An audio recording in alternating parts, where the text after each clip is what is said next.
My children told me, stop calling us. So I called my lawyer instead, and they never saw what came next. My name is Diane. I'm 68 years old, and 3 months ago, my own son looked me in the eye and said the words no mother should ever have to hear. Mom, stop calling us. We're done.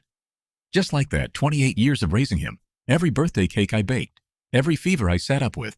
Every college tuition check I signed with hands that were shaking from working double shifts. Gone, erased, like none of it ever mattered. But here's what my son didn't know when he said those words. Here's what none of my 3 children knew. I didn't cry that night.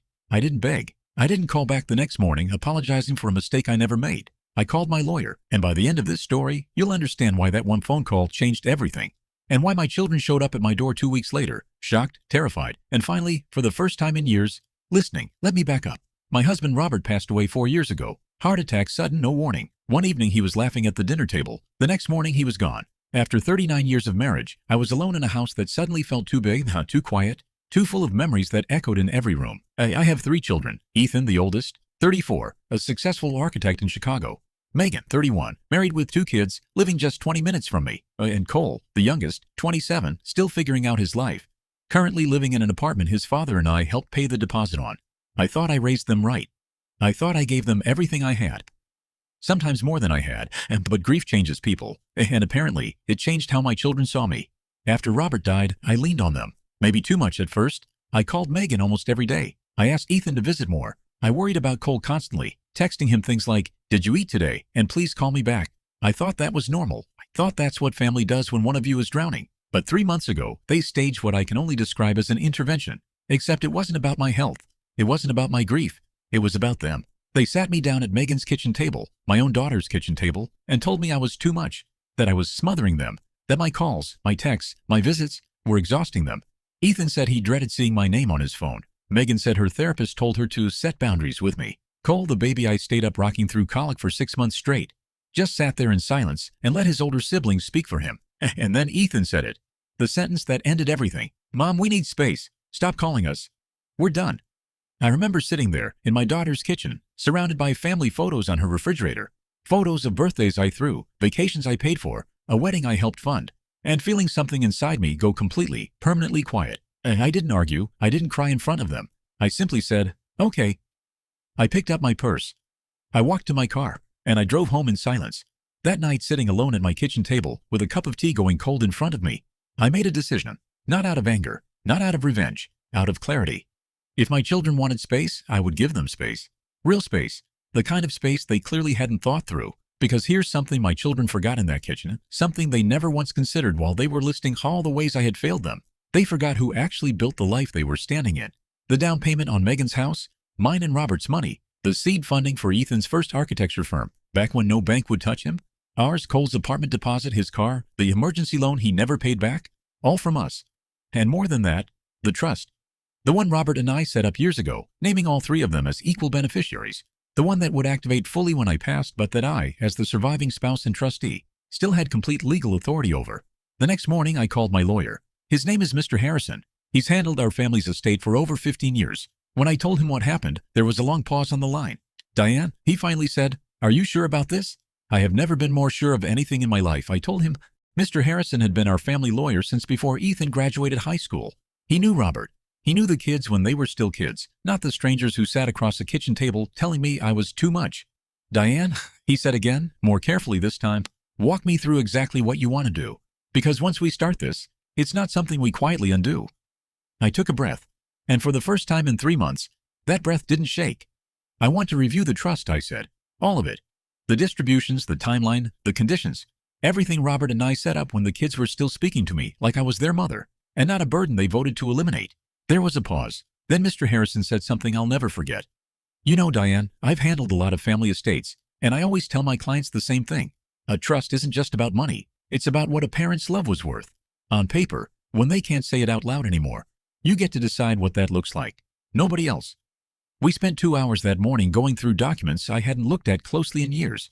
Robert and I had built something generous. Too generous, maybe. Equal shares, no conditions, distributed the moment I passed, no oversight, no accountability.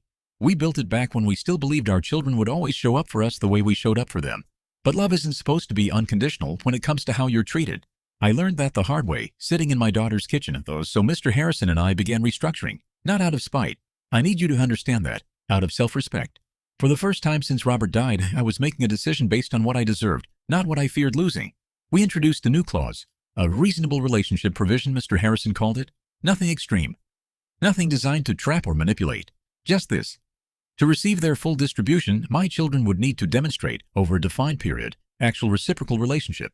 Visits, communication, presence. Not obligation, just the basic decency most families give each other without needing it written into a legal document.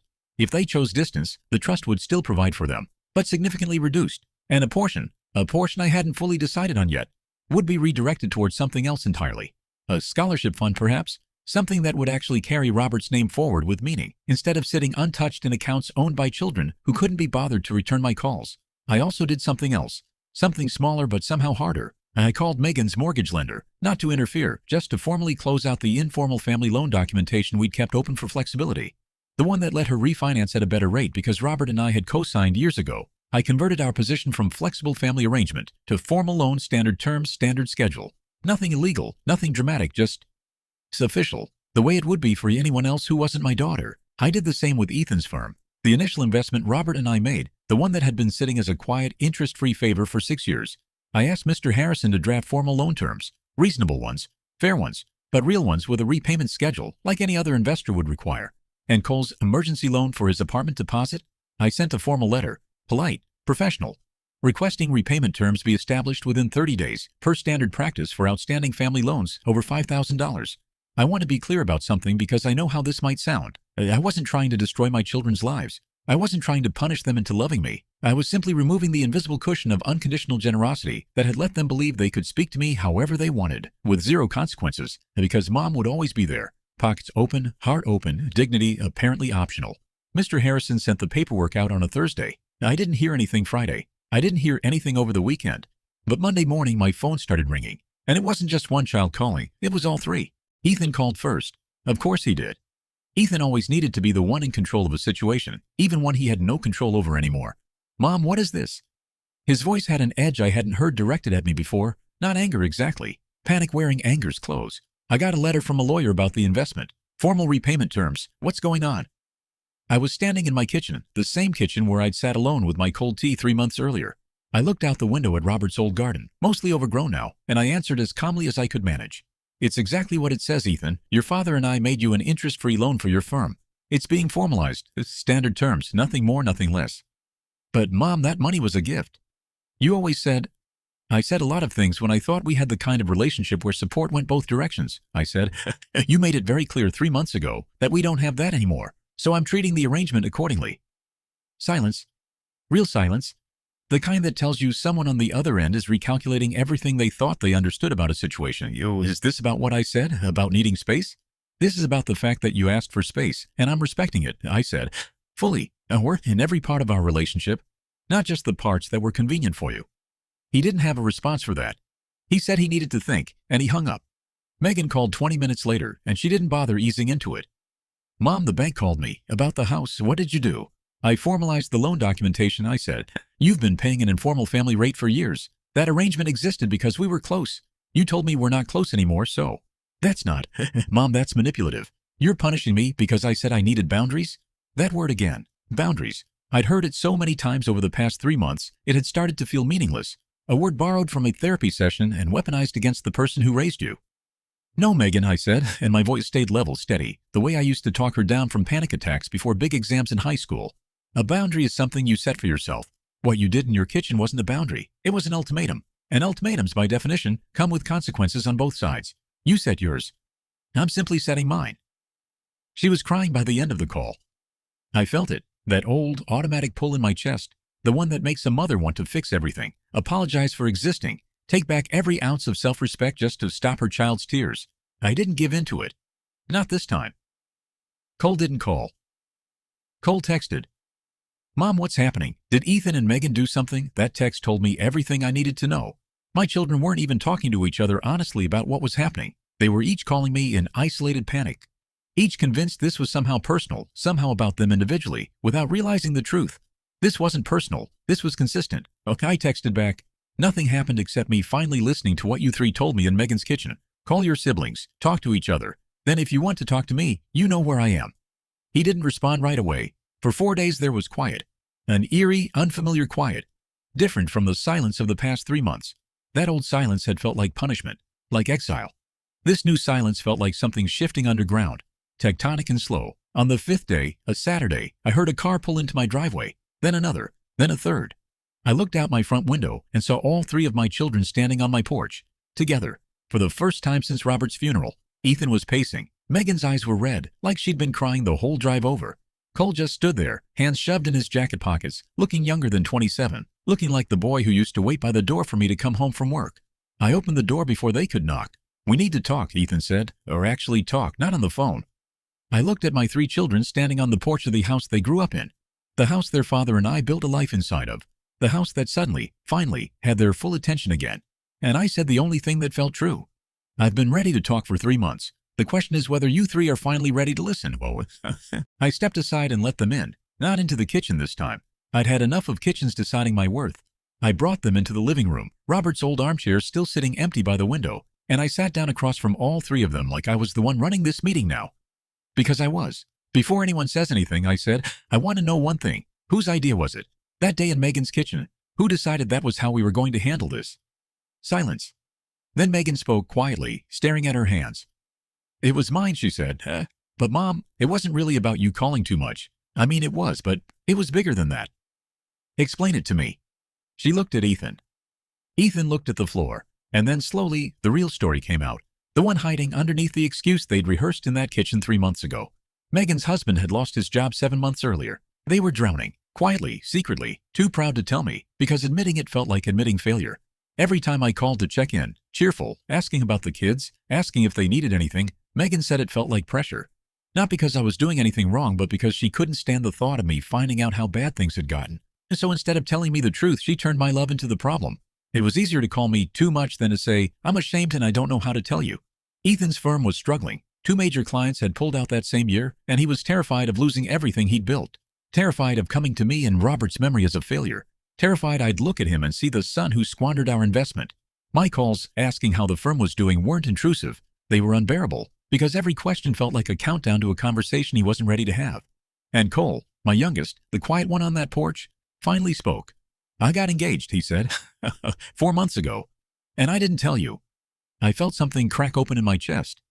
"You what?" "I didn't tell you because I know how much you and Dad wanted to be there for stuff like that. And I felt like I couldn't handle you being excited and involved right now, on top of everything else going on with Megan and Ethan. It felt like too much all at once. So when they said we should ask you for space, I just went along with it. Because it was easier than explaining. 3 separate crises, 3 separate fears. And instead of coming to me, the woman who had spent her entire life absorbing her children's problems and turning them into solvable, surveyable things, they had banded together and decided the real problem was me. I sat there for a long moment, letting it settle. Not the anger I expected to feel. Something quieter, something closer to grief, or the version of this family I thought I understood. "Do you understand what you did?" I finally said. "You didn't just push me away. You let me believe for 3 months that the way I loved you was the problem.